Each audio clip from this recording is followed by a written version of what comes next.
Now, I would like to introduce our guest speaker, Martin Breen. It gives me immense pleasure to introduce our lecturer. Martin, who is an independent researcher, has had an ongoing interest in late medieval secular buildings of Ireland and their history for the past 40 years, with a particular interest in castles and townhouses in his, or should I say our, native County Clare. He has also a particular interest in the Burn region, a subject on which he occasionally conducts tours and delivers lectures. He has conducted radiocarbon dating projects pertaining to the late medieval period and has been involved in several archaeological excavations in County Clare. Martin studied archaeology at NUI Galway, in addition to some ongoing study with NUI Maynooth. He is a regular contributor to historical and archaeological publications such as The Other Clare, the North Munster Antiquarian Journal, as well as Archaeology Ireland, in addition to self-publishing books relating to County Clare history and genealogy. He wrote and published the current tourist guide for Flaherty Castle. He has surveyed and researched the full corpus of castles and tower houses of County Clare for the Office of Public Works. This survey runs to over 200 monuments and is available at archaeology.ie on the Historical Environmental Viewer. This evening, Martin will address us on aspects of Gaelic castles and tower houses in late medieval Ireland. May I now ask you to give a warm welcome to Martin.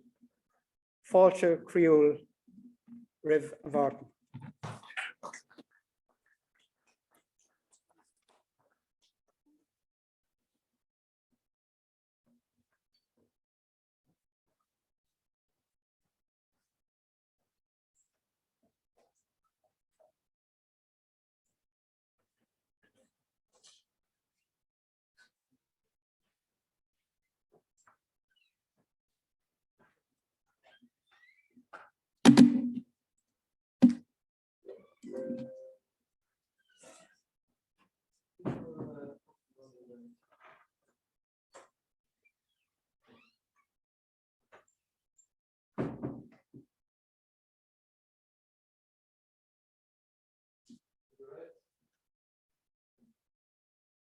Thanks, Gearóid, for such a long tribute.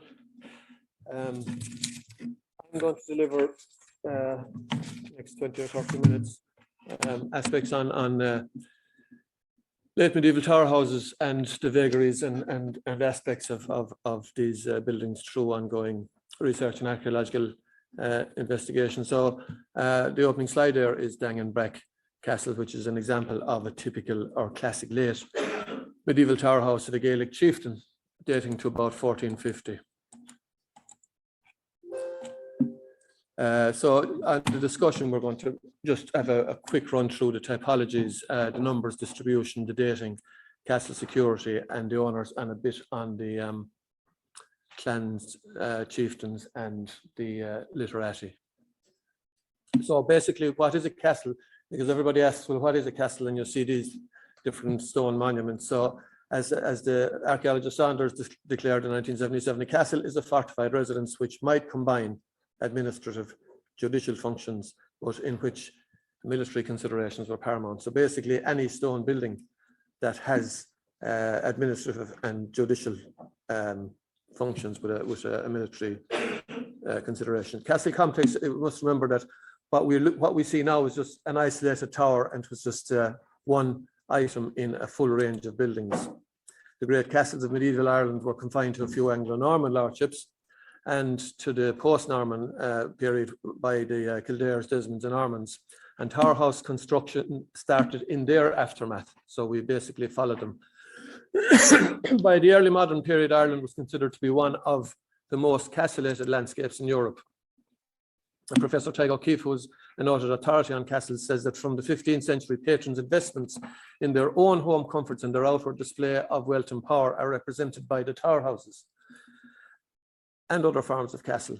But the doorways, windows, battlemented parapets of which are often paralleled from ecclesiastical buildings. So the typologies or classes of castles, just briefly, we had the Anglo-Normans, and they have left us about 130 sites on which maybe 30 to 50 castles still exist. We'll run through them briefly. Hall houses came slightly just after the Anglo-Normans, and it's a much debated style or type of castle. There were the lesser castles of the 13th and 14th century and were a raised entry. In other words, they had an entry on the first floor. There were two-story buildings, and they're present mostly in, well, quite often in the Norman-controlled areas, in Fitzwalter around Nina, and also identified Limerick, Clare, Galway. Currently, about 50 to 53 examples have been identified in the 26 counties.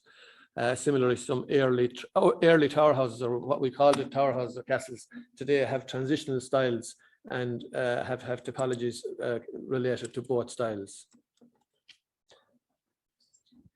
So then the hall keeps were slightly later, and the hall houses, the tower houses came after that, dating to about 1450 to 1650, followed by plantation castles. And we look at an example of plantation castle. Current thinking is that the tower house developed in the west, possibly from the hall houses, and spread east, contrary to the earlier thinking of tower house origin, which was the 10-pound castles of Henry VI from a grant of 1429. Some earlier examples than 1429 appear, so therefore we can say that most likely they actually appeared in the west and spread east rather than vice versa. Understanding that the type of castle traditionally known as hall houses remains an ongoing debate. Recent recent work suggests that these castles are chamber towers, which were accompanied by externally built hall houses. And Karen Dempsey's doctoral thesis, where she implied geophysics on the sites of the hall houses, suggests that the hall house model was incorrect, and that the buildings visible today were the chamber towers, and that they were the residents of the lords, whereas the timber hall houses would have long since disappeared. So by the 13th century, separation of hall and chamber was increasingly important, and the detached external hall was one of a suite of buildings which also included a private chamber, usually a towered structure. The hall had a unique architectural signature, usually a ground floor with a central hearth, prominent fireplace, and emphasis on fenestration or windows. The hall was a venue for ceremony. So this is what the reason for the hall was: feasting, administering justice, church patronage, estate management. Its function was distinctly public, whereas the chamber was a residential and distinctly private building. Status dictated one's position at the Lord's table in the private residence, and we'll have a look at the high end and low end. So if we look at John Derrick's drawing of the 1580s, which is the McSweeney chieftain of Donegal, we can see that he has his bard, his harper, his advisors, his lady, his cooks, his entertainers, all of which seems quite acceptable to what we understand as the feasting of the period of the hall houses.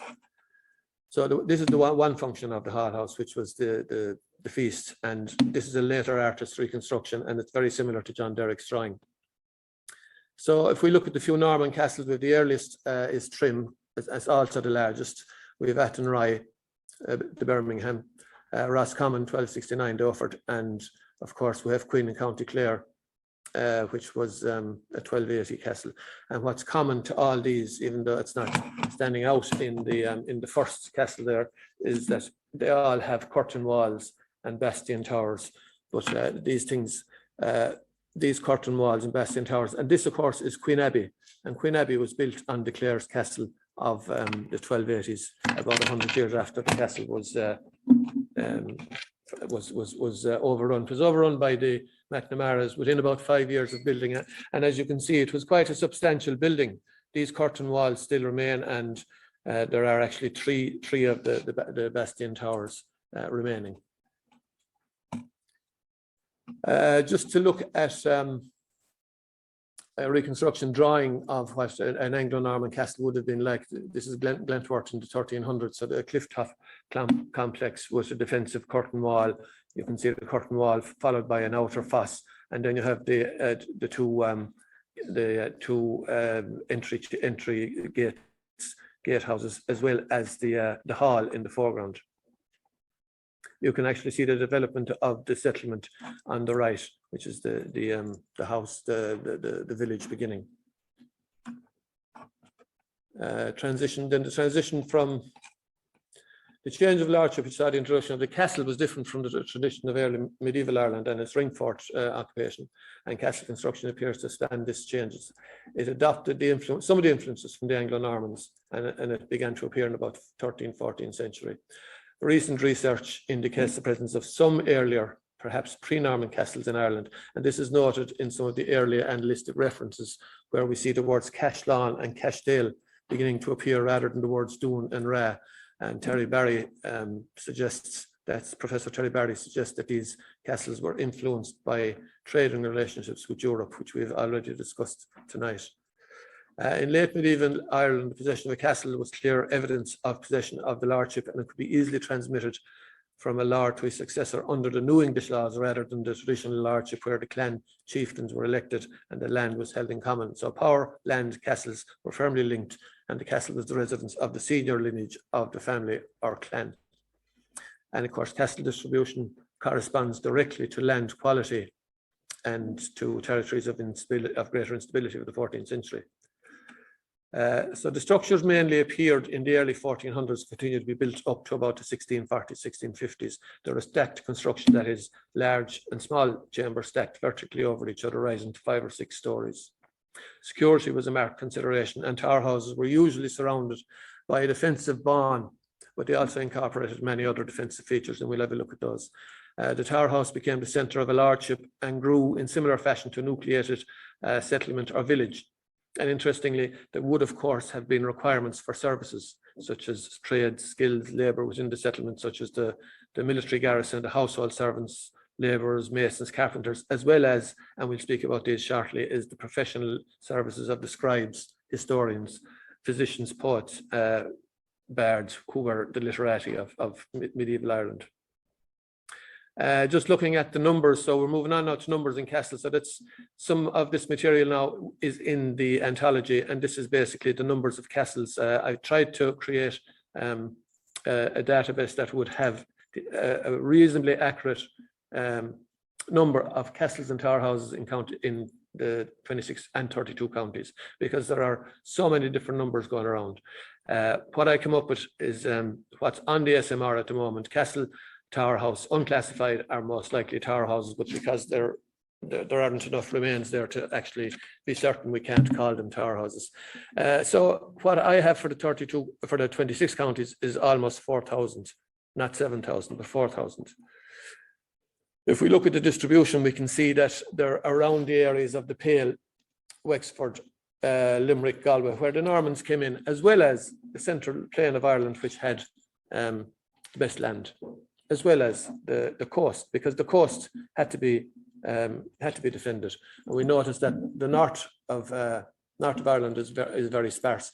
So if we just look at the figures for the north of Ireland, we got what I'm getting from the North of Ireland sites and monuments records, 186. So if we add those together, we get 4142. So nearly 4,200 castles in the 32 counties, to which we should be able to add about 10%. From my own experience over the 40 years, is that of the 220 castles that we can find on the ground in County Clare, we can account for almost 240 from records and research. So if we put another 10% onto that, I think a more likely number is about 4,500 castles for the 32 counties.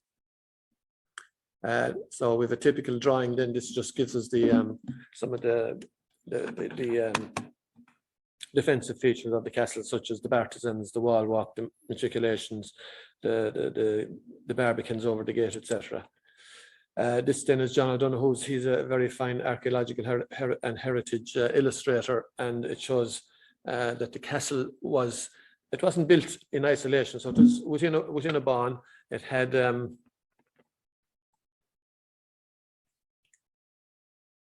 there's a piece missing off of that. It had soft buildings within the soft buildings, being the buildings of the retainers within the barn wall.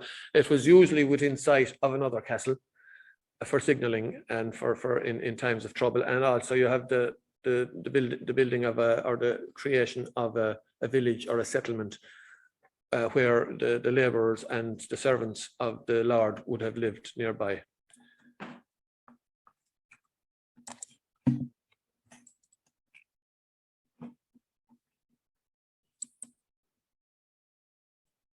So we have several internal drawings then to show what, I mean, they're quite easy to understand. You have the servants and the work quarters in the ground.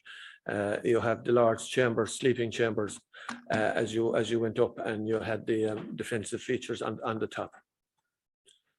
And that's just another drawing of a castle in context. And of course, we have the romantic representations, such as William Burton's 1868, The Meeting on the Turret. And interestingly, he was born in Wicklow, this Frederick Burton, but he lived all his life in County Clare. Just another reconstruction. Then we can see the siege, and we can see the light, the signalling between two castles.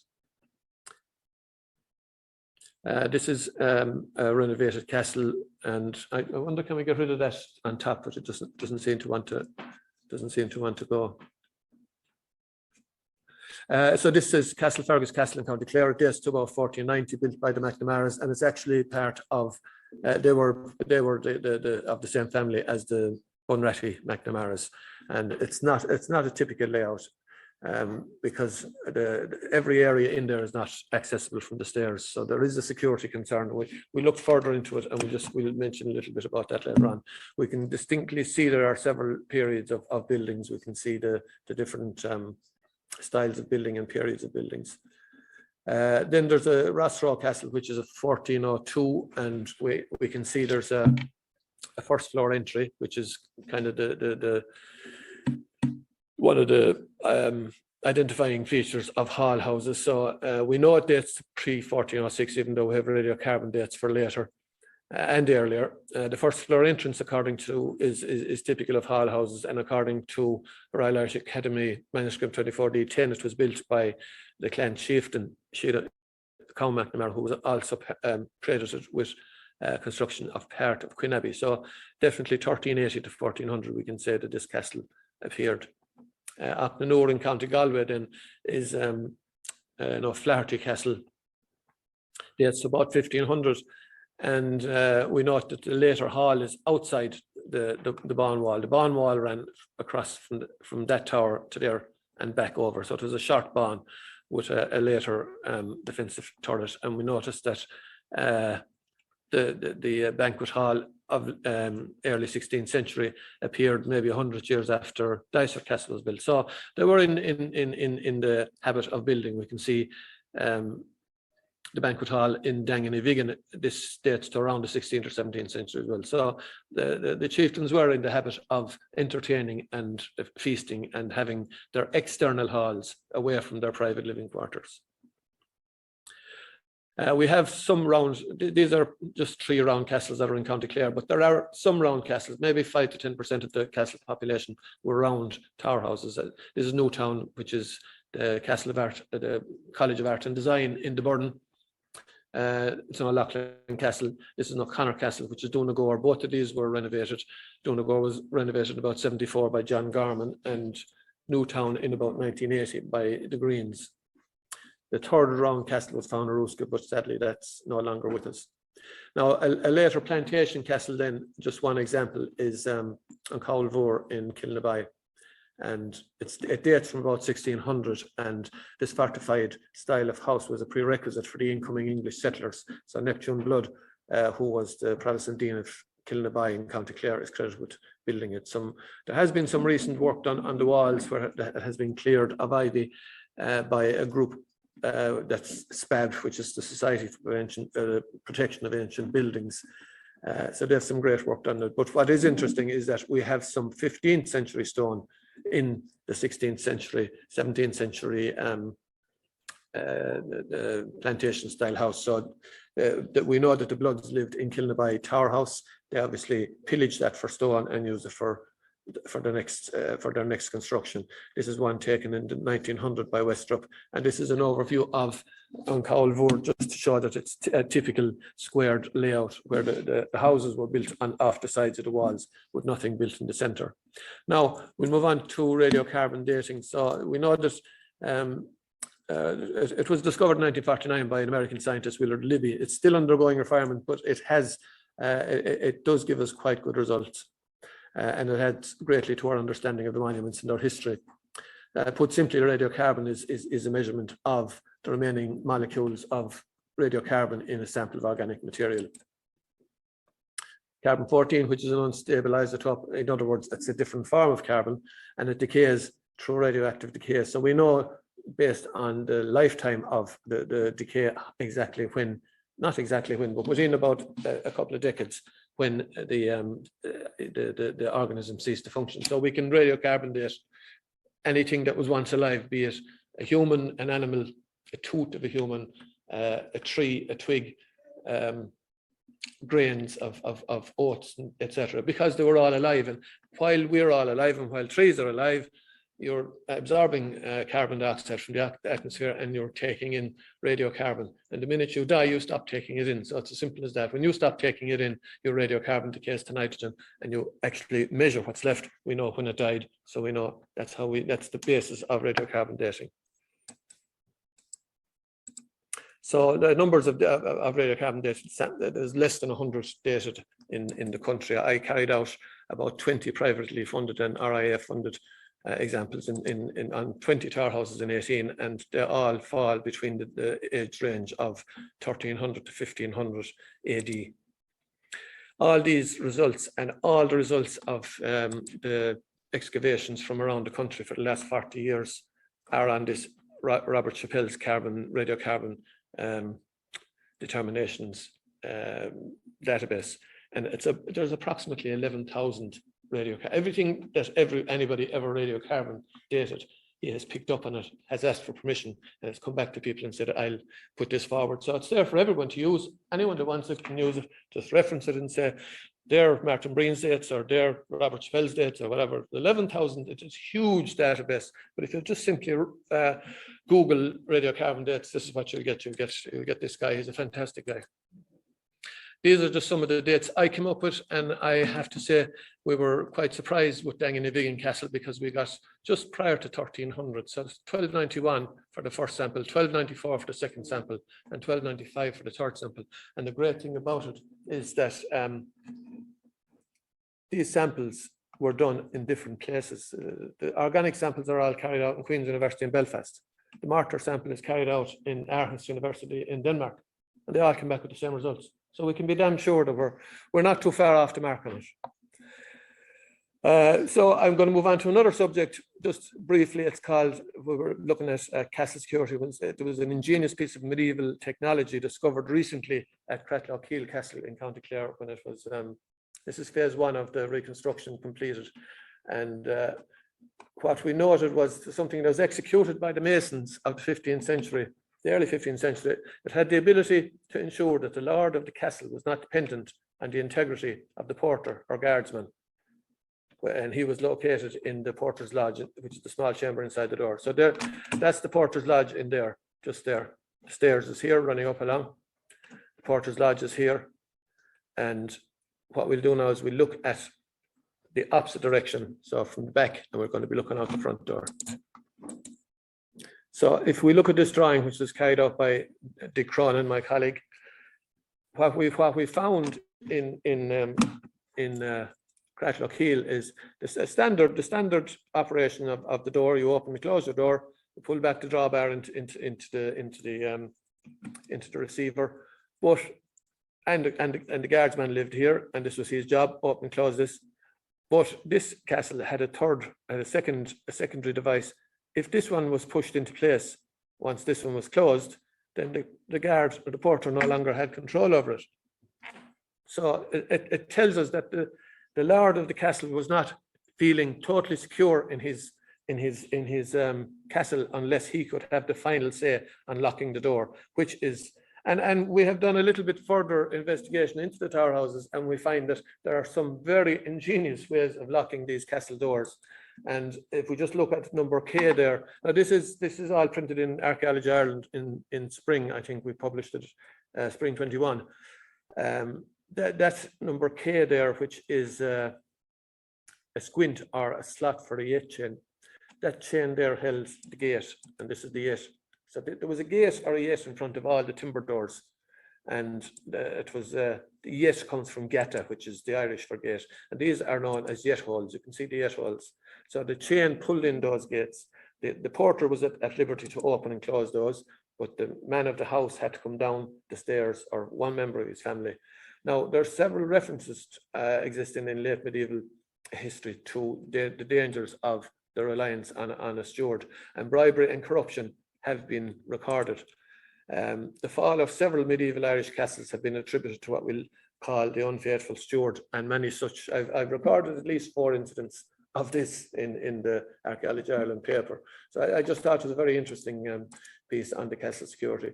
Just a bit on castle research, then I don't want to keep you all night here, but just going to run through where we get the information. So the likes of the state papers in the British Library gives us our 1574 list of castles in County Clare.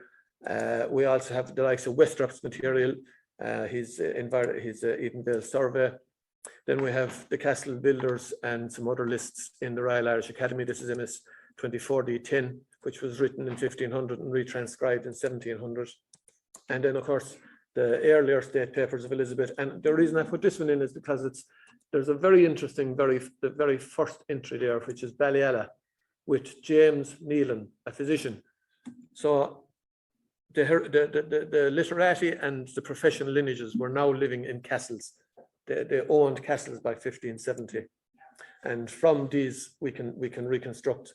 Because when we read some of these, they often give several. We'll say Bunratty there is Mackin, McSheed, and McTighe, McShawn. So they give the genealogies going back maybe 4 generations. So we can create these generations from different, not just the one reference, but from different references. We can actually get the genealogies and pedigrees of quite a number of families. By delving into those. A quick word on our castle survey, which was completed by myself and Dick Cronin. We did it in 2010 to 14. We came up with 110 tower houses. You can see there in the northwest and southeast, and that's 110 tower houses that we could definitely say were tower houses, plus the few around the coastal towers. And then there's 93 that are unclassified, which are the unclassified castles. But again, they span northeast, southwest. So you have the Burn area, you have the better land in East Clare, and you have some around the coasts. And the castles are always situated in good land. And I did a study to check from the sizes of townlands that castles. Occasionally you have more than one castle, but the one very interesting thing that sticks out is that the size of a townland in southwest Clare, which is poor marginal land, is actually very large. So it wasn't the Ballybeatok or the land for the support of the people. They needed more land, whereas they needed very little land in southeast Clare because the land was very good. And you occasionally have a couple of castles quite capably living off the land in a smaller area. But this area was never heavily populated. I mean, Mount Callan in the middle of it, so it's mountainous. And of course, that's mountainous. So the better land is always the land that's used. This is if we look in on the RPW survey, this is all these little dots represent a monument, and where our castles are mentioned, you'll find there's a PDF will come up with the castle, and we'll give the details of the castle, its history and its drawings and its sketches of the various floor plans. And that's Danganbrack Castle, which is the one that we opened the slide in the very first one. Now, what I wanted to do to wind up is the literati, the family, the the castles of the literati family, or the professional learned lineages. According to James Ware, writing in 1704, the clan or sept of Gaelic Ireland occupied particular lands. The chief was supported by literate, privileged and hereditary professionals, and he informed us that as they, the chiefs, had brehons of one sept or family, so also had they historians, physicians, surgeons, which is surgeons, poets, harpers of other peculiar septs, to every one of which certain lands were assigned. And these guys were given land by virtue of their services to the Lord. And so this is an artist's impression of a medieval library or a scriptorium, possibly 1629, with scholars and scribes under instruction by the literati or the learned folk. So the tower houses that we know of, we just look at a few in County Clare, the Mulconroys, who are professional historians, were at Smithstown and Rosmanaher. The Mulconroys were also at one of the ring forts at Ardkyle. Not sure if it's this one or the nearest one, but within Ardkyle townland, there's 2 or 3 forts. They definitely had their school of history in one of those. Then we had the McClancy Brehons, who lived at Orlandmore. They were also at Mahon for quite a time.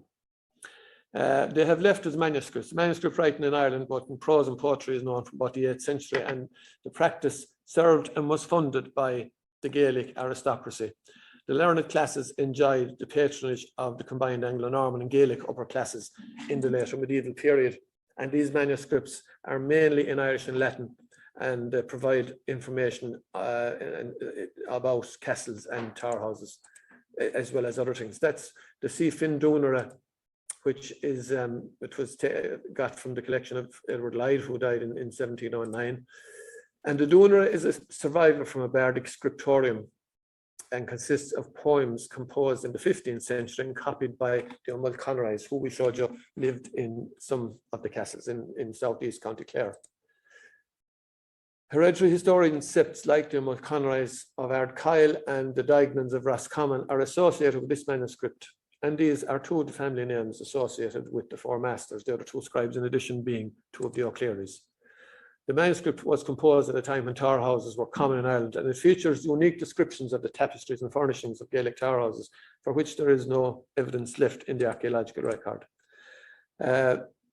So if we look at the bards, the bardic profession required specialist training. In particular, the art of poetry had to be learned and memorized, and the metrical system of bardic poetry was complex. Schools of bardic poetry existed until at least the 17th century, and bardic poets were expected to undergo at least 7 years of training. Specialist schools of history, law, poetry were formed and maintained throughout Ireland by the hereditary learned families and were patronised by the Gaelic aristocracy. The scribe of the aforementioned Dunera was Taina O Mulconroy. He might possibly have been the Torna of Mulconroy because the dates coincide, and he flourished in between 1560 and 1580. And many medieval manuscripts of this family survive in the various collections. Taina Mulconroy, who wrote for Cúchonairt O'Dignan, and his sons, both the scribe of the manuscript and his patrons, belong to distinguished families of Shanachie, or professional historians. And the Shanachie were responsible for compiling, maintaining, and sometimes even fabricating the genealogies of their aristocratic patrons. They composed prose on the illustrious history and rights and privileges of their employers. They also wrote elaborate praise poems drawing on some of this material. So if we just look at, we're moving on to the Brehons now, we look at the O'Daverns of McNaughton. The O'Daverns were the Olives or Brehons to the O'Loughlin chiefs in the 14th century. A school of Brehon law existed at McNaughton from the 14th to the 17th century, and collaborating and networking with other literary families was common. And examples of this collaboration appear in the margins of many medieval Irish manuscripts. Donal O'Davern, who visited the McEgan Law School at Park in County Galway in 1569, and while transcribing at Park, he wrote a marginalia comment in Irish and Latin saying, I, Donal O'Davern, on the feast of St. Bridget, being at Park in 1569. And these are similarly, such scholars as the McEgans of Galway are known to have studied at McNaughton and County Clare, are known to have studied and copied the manuscripts during their periods of instruction. So what we're getting at there is the networking and the collaboration that existed in Gaelic times between the literati families. Now, we mentioned McNaughton. So this is McNaughton, the main fort itself. You can see there are some remains still to be seen inside. I think there's 3 houses in total. And we mentioned Coulty Brack. This is Coulty Brack, which is the schoolhouse or Squilchock of the O'Davern Brehons. This is a drawing by my colleague Dick that we did in 1995, just before the excavation, but it was excavated by Professor Liz Fitzpatrick in 8 and 10, funded by the Royal Irish Academy. And the findings of her excavation were that it was built and used in the late 15th or 16th century, as suggested by radiocarbon date 1488 to 1603. So that just over a century period. A fragment of inscribed slate from a floor deposit suggests that it was a purpose-built Squilchock or schoolhouse for the O'Davern Brehons law school. The use of Brehon law, as we know, was outlawed during the mid-1500s in the Tudor period. We'll talk about that in a minute. We're going to move on to the poets, the School of Poetry of O'Donnell's. That's the monument at Finnevara, and Finnevara, as you can see, is in the north part of County Clare there. The use of praise poetry, propaganda, and fear of satire strengthened the position of professional poets of medieval Ireland. At Finnevara in County Clare, the O'Donnell family, who were the hereditary poets to the O'Loughlin chiefs of the Burn, conducted a school of poetry in the 15th century up to as far as the 17th century. Now, this is Henry Pelham's map of 1787. This is where the house was, but interestingly, he points to a castle at Finnevara, which no longer exists. But that castle, no doubt, a lot of the stones for that castle went to building the houses around, and the farmhouse and the ascendancy house at Finnevara House in Finnevara. So that's the plaque at the O'Donnell Monument. References to this forgotten castle are few, but the castle is absent from the official castle list. Many such castles provided building materials for the later ascendancy houses. So we have no other reference for that castle except Henry Pelham's map of 1787. It appears nowhere else, except a recently acquired set of Torment Papers, which was discovered in the USA about 5 years ago. A deed of settlement dated 1686 by Henry VII, Earl of Torment, to his son Henry Horatio. He mentions the castle and lands of Finnevara, which he passed from father to son in 1686. So obviously there was a castle there in 1686. That's an aerial view of Finnevara today, and the castle was just here. Most likely the stones are gone into the buildings of the house, but if we look around, we can see most likely that the school of the poets of the O'Donnells of Finnevara were here on these hummocks and the remains. But as well as that, we have some other references to O'Donnells living at the local ring forts, and they discuss the internals and the underground passages and the zoo trains, in other words. So we know that this is all good material to research the O'Donnells. Then we have Killclooney, which is the just north of Tuam, and it was the O'Higginses lived here in 1574.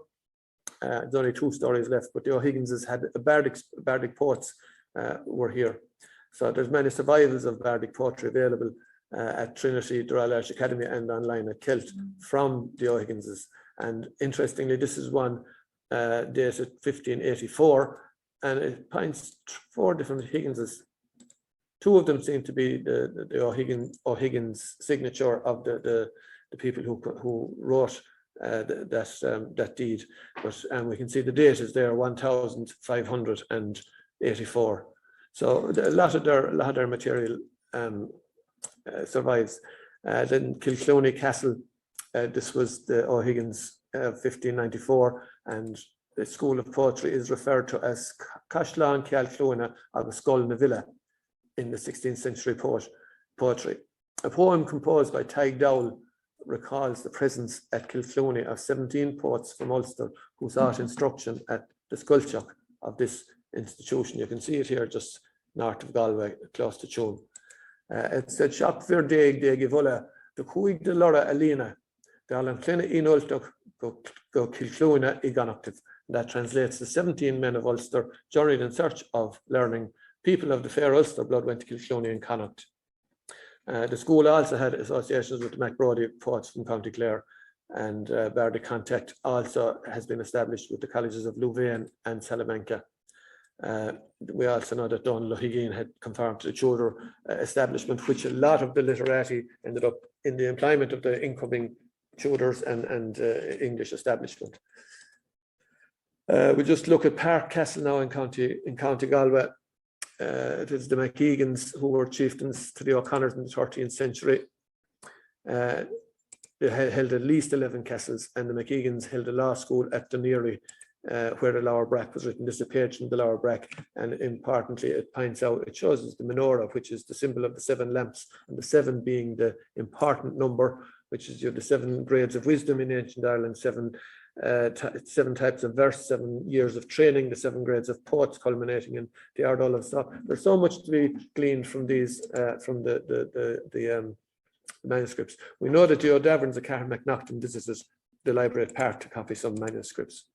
This is the only stone that's left of Park outside of it, a little bit on the ground, and it's dated 1627. It was a mantle originally located over the fireplace in Park Castle, the home of the McEgan Brehons, and it's now displayed locally at Clonberne National School with its own interpretation, which is actually perfect translation. So it says 1627, Cormac McGegan, the Rina on Obershaw, East Tierna, Mila Vli and Shekiat Feshots, which translates as 1627.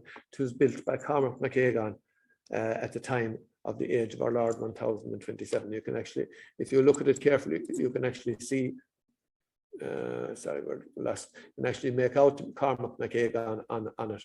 So if we look at Doneary, then, which was McEgan Castle as well, it was on a moat in Bailey, and this is actually where the Lower Brack was written in the 15th century, and we have quite an amount of manuscripts of McEgans in Trinity, the Royal Irish Academy, and the British Library.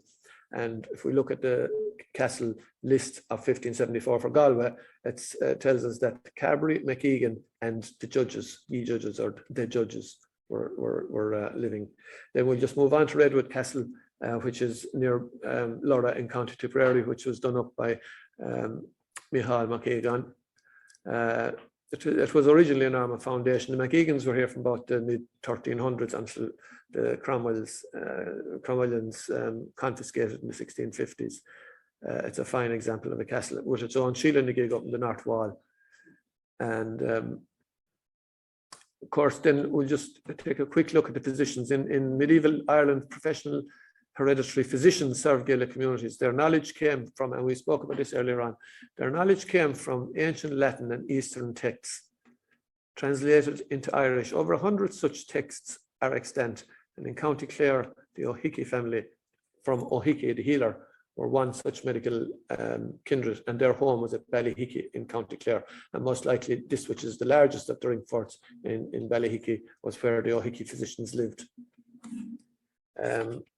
The reputation of the medical, that is an interesting, the reputation of Gaelic medical families was summed up by the 17th century Dutch scientist Jan van Helmont. He said the Irish nobility had in every family a domestic physician who was able to cure disorders which knowledge they had from their ancestors by means of books belonging to particular families. So it was all books and manuscripts that had been brought in, translated.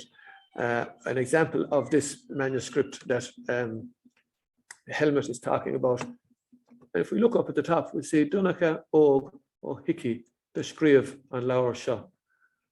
So it's a Latin manuscript of the O'Hickeys, dated 1469.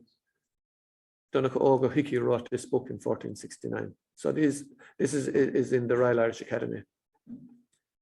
And then, of course, we had the O'Neill and physicians in County Clare as well, in Ballyella, and they had 2 castles. So the end of the Gaelic Order, we just finish up here. After the Flight of the Earl in 1607, the changes introduced by the Tudor and Stuart establishments, such as the loss of private tribute and rights of the Gaelic chieftains, many Gaelic chieftains and landowners found themselves unable to raise sufficient capital to maintain their lifestyle and the lifestyle of their retinues of brehons and poets and other professional services. Some of the members of these learned families put their training at the disposal of the incoming tutors. The McEgans were became Senecans, The Clancys became sheriffs. The O'Daverns, where we know the O'Daverns were practicing English law by the 17th century, and others, such as McBrody's, actually left the country, or some of them ended up in obscurity and became head school masters. I'm probably talking too much, lads. Sorry about this.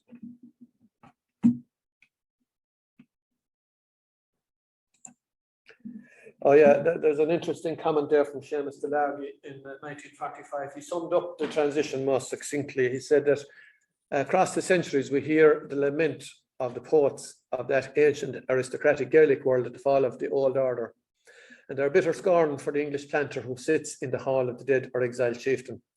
The patrons of all learning of Gaelic or Norman stock perished in the ruin of the old system, and their fate was shared by the poets and Shanachie of the learned world of the Gael.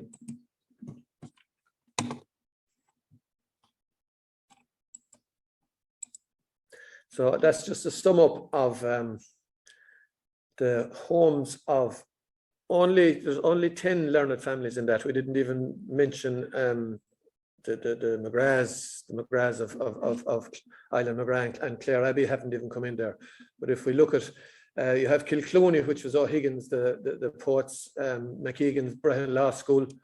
Donoghur Castle was another McEgan Brehon Law, as was Redwood Castle. Finnevara then we have in County Clare, Bardic Poetry. McNaughton, home of the O'Davern Brehons. Ballyhickey of the physicians. Ballyalla, the O'Neill and physicians. And then the McClancys were at Knockfin, Orlin, down in Shannon. And the McBrodys were at Donoghur, Knockanalbin, and they were clerics, poets, and scribes. So we could stay all night talking about the learned families, but we'll just leave it at that and say that's a roundup of the castles and Towerhouses of County Clare and their families. So any questions?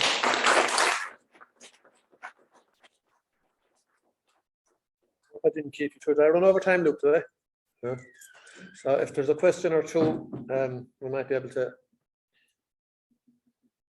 The Tower House in Ireland very much resembles the Peel Tower in Scotland. They're related and they're the same thing. Peel is the Scottish pile. It's a pile tower. Westrop called our castles Peel Towers, and they date almost the same time. Maybe a little earlier. They appeared in Scotland slightly earlier. And they precede Norman architecture. Yes, yes. So we didn't take all our castle building from the Normans, but we did take a lot of our castle building, early castle building from Europe, which again might be Norman. So not from the Anglo-Normans as such, you know, when they came in 1066 to England, they brought certain traits, but we were still taking stuff through the European, through wine and hides and salt and fish and whatever was being exported and imported at the time. But yeah, the pile or peel towers in Scotland they're slightly smaller, a lot of them. Ours by the maybe the 1550s to the last 100 years of tower houses in Ireland, they're far more elaborate than the earlier ones. They were less elaborate, and of course there's no fireplaces in them, so they were cold, damp, inhospitable buildings. But we mustn't forget that all castles and tower houses, as well as churches, as well as ring forts, we have plenty of references to this subject, that all of these were heavily covered with lime and lime wash, lime putty, lime plaster, which is as good as any insulation that we're putting into houses today. So they weren't as wet as we might think so. And if we had an extra 2 inches of lime wash plaster inside and outside, these castles weren't as cold and damp as we thought they were. But they would be smoky because you didn't have an open fireplace in most of them until, I suppose, mid-1500s. But definitely the first 100 years, it was a brazier on the stone. That's part of the reason that we had stone vaults, top floor. It made the castle fireproof, number one, but it also gave you somewhere to light a fire on a stone vault. You wouldn't be putting a fire on a timber floor. Okay, anything else? Just there, I suppose some of the terms that are used in Tower House probably influenced from maybe France, like Gaelic Order, manipulation. Yeah. Are they later terms that we apply? Well, yeah, well, you see, Tower House only came in. Yeah. The word Tower House was not part of our vocabulary until I think it was 1859 by a guy called Parker in England. He was an English archaeologist, and he coined the term Tower House.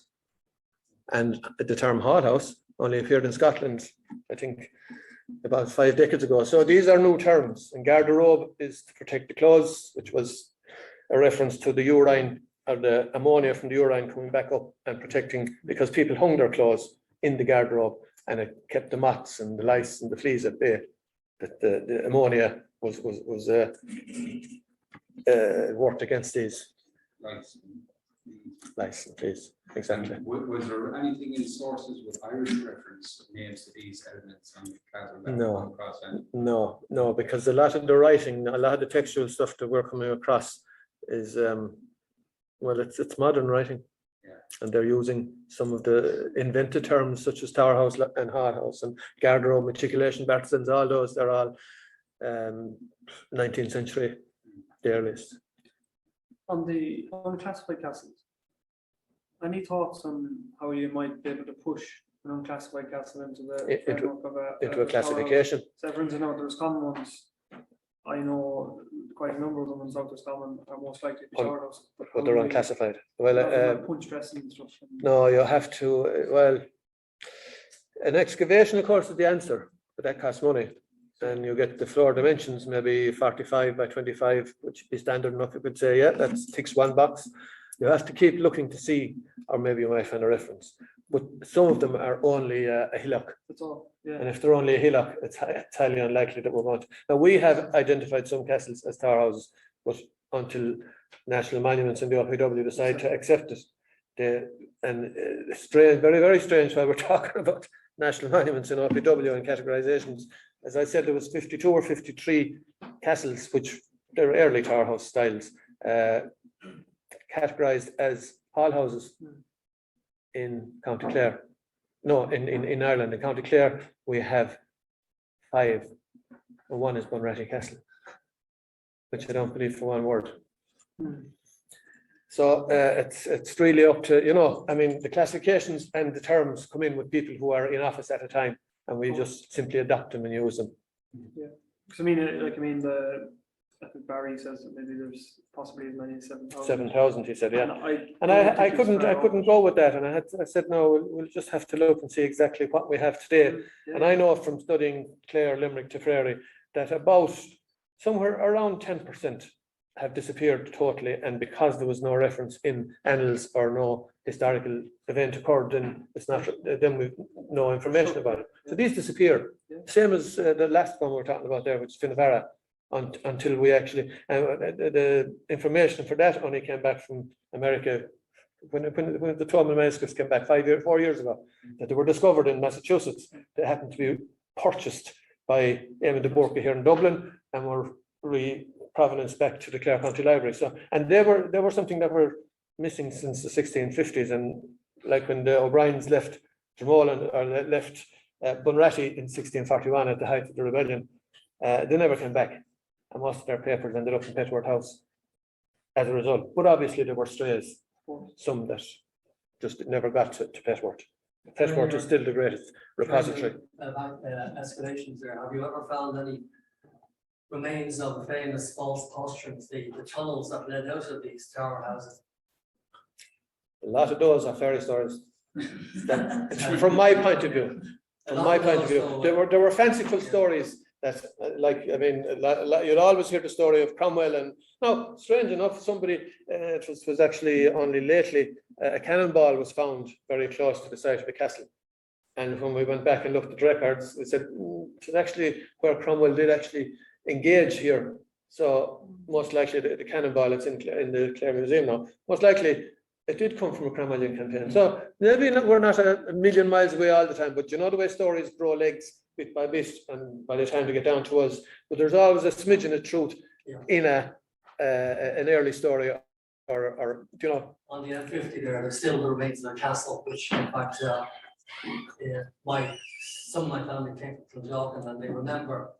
I think I read about that. I Yeah. remember tunnels leading out of the castle. Yeah. And they used to tell stories about a greyhound going down the tunnel, and people tried to recover the greyhound.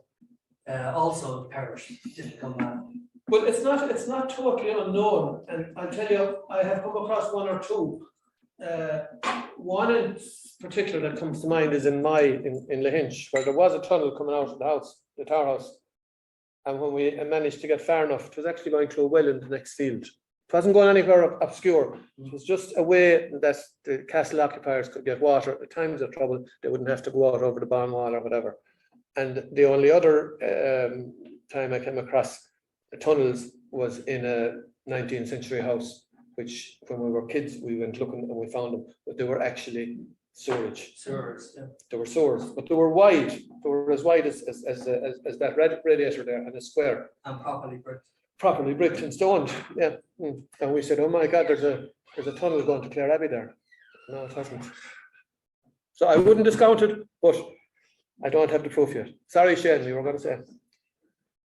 Martin, listen, I just want to acknowledge that it's been fascinating and enlightening what you have said about my own county as well. Thank you. Clare. And I look at all those monuments or castles and houses that are still standing today, and we take houses at the moment with fire right and associated issues with them. And we look at them, I suppose what has caused me to think is, who were the architects? Who were the planners? The bond sayer, the Freemason, the master mason was free, but we don't know who he was, but he was free to travel across barriers that are boundaries that other people wouldn't have been free to travel. Yeah, project manager, scaffolding. Yeah. I mean, and the time it took to build these, that's Yeah. a platform. Couple of years, yeah. 5 to 7 years, let's say, but there have been, I know Dick, my colleague Dick has said that what they did was they might have spent 2 seasons working at it, and then when the cold weather came in to keep, because there's no point in putting mortar down in frost, that they covered the whole lot over with whatever, and then come back in spring and start again. So he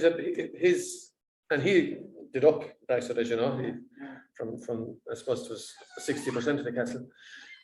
3 to 5 years is kind of what they're saying. Yeah. But there was a master mason, and there had to be technical drawings, and there had to be people who understood. I mean, if we look at the Gaelic literati, when people could understand, we were saying Greek, but definitely Latin, definitely English, and they were Irish spoken. And the hand, the script, and we're looking at it, these were educated people. So it wasn't too hard to stretch the imagination to say, yeah, of course they could draw, they could make out floor plans and elevations, and you know. It wasn't, you know, this master mason, they said the master mason went with a certain fleet and they brought others in the area to do the building. It was always the Dinakila, you know, there was always the master mason in it. Okay. Thank you, Martin, very, very much. I have just one question or point to make. Donoghur Castle near Dunbeg. Yes. It was in my grandmother's family, the Right. Frawleys. Yeah. And Until until recently, and yeah. it has recently collapsed. Further. Yeah. I'd like to think that perhaps your work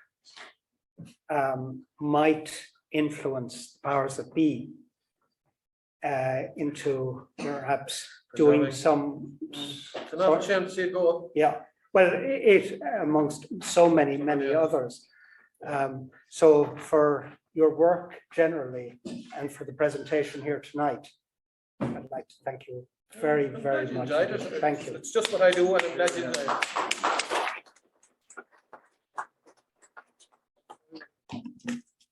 Now,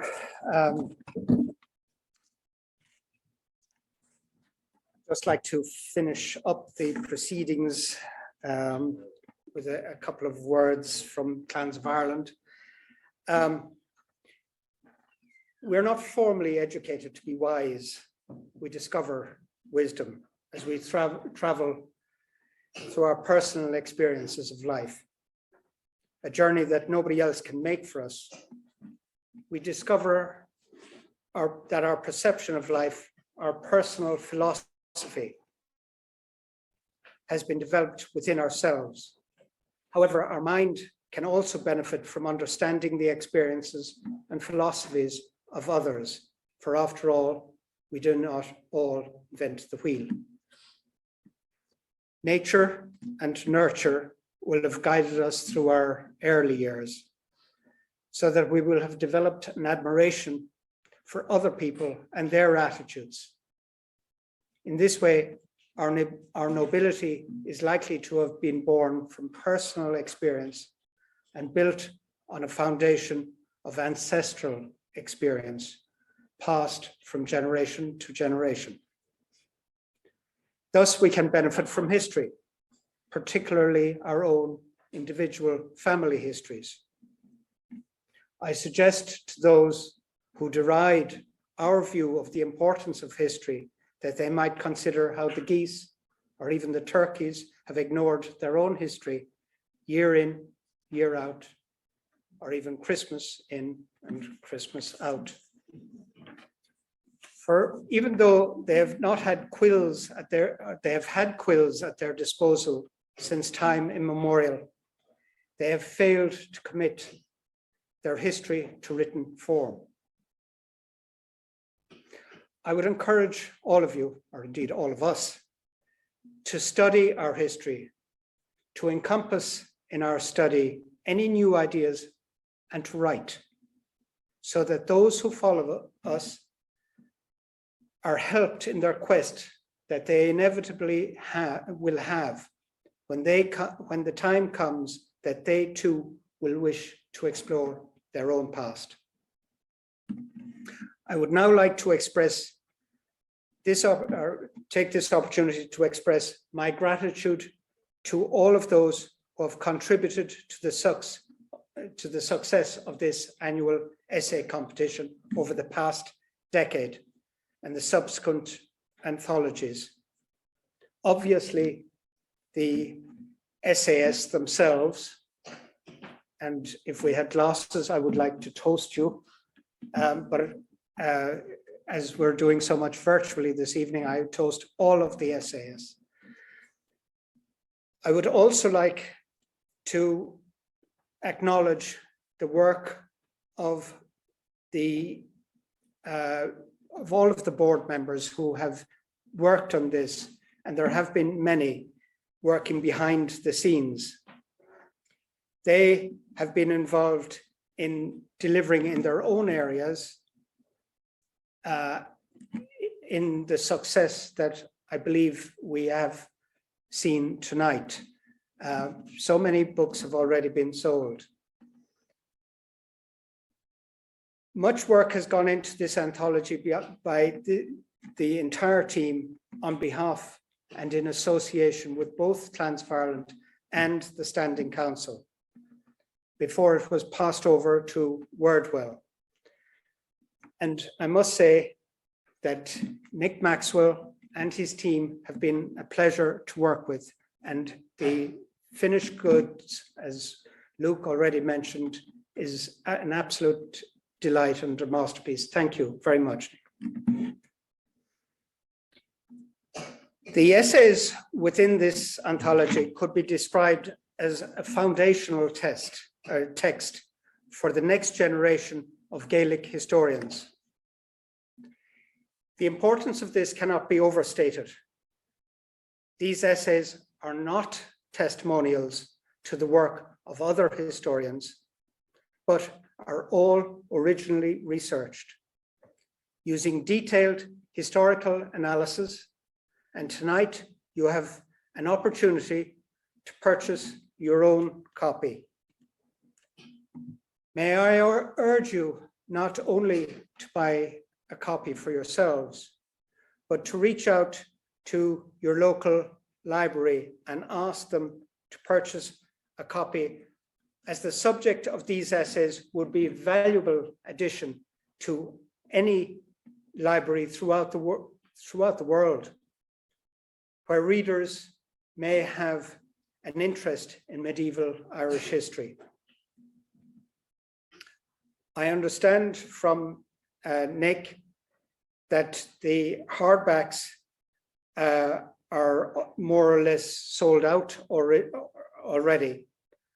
However, there is a limited supply left, and I urge you to book them either online at Wordwell Press or Wordwell Press wordwellbooks.com/clans.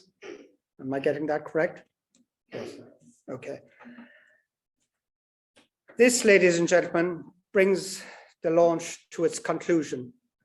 And it only remains for me to say, Lehiorach Hannah agus Ihama Div Goler.